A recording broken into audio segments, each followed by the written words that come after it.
I believe that my time as a waitress is the most politically formative experience that I had. It's that, along with just growing up in a working class family, experiencing just the ravages of the Great Recession, almost losing our home, all of that, but particularly the years that I spent working in restaurants. The thing about restaurants is that it really is such a crucible of so many different public policies. I worked alongside undocumented workers. I didn't have health insurance. I tried to buy Obamacare, the ACA, Affordable Care Act. I actually used and relied on the policies that were coming out of Washington. And I worked, I was a Senate intern back in college. I got an economics degree. I worked in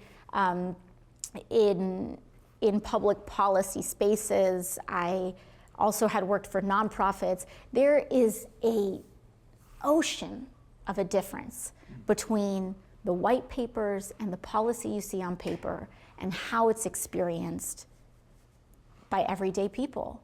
And unless you actually go on to the exchange and try to buy healthcare for yourself and use that healthcare and understand how it's serving you and how it's not serving you, it's very difficult to understand why so many people are frustrated by otherwise well-meaning, sometimes democratic policy.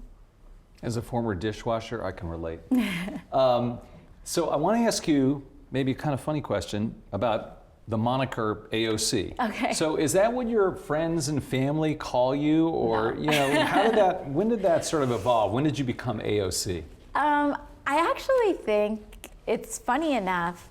AOC really emerged after I won my primary, and I think there were a lot of pundits on television that were kind of like stumbling, because my name is Alexandria Ocasio-Cortez, and when it was the news story after I won my primary was so sudden, and there were just all these folks on TV that I think were kind of like struggling to say my name, that it actually started coming from TV. And so, in the past, there were some folks that would sometimes say it like jokingly, but it was never a nickname that stuck. But I think it actually kind of came from media pretty overnight, but my friends don't call me that. The folks that I organize with. Do they call you Alexandria? They'll call me Alexandria, or they'll call me Alex. My friends will call me Alex. But yeah, it's it's shorthand, but I now embrace it, welcome it, accept it.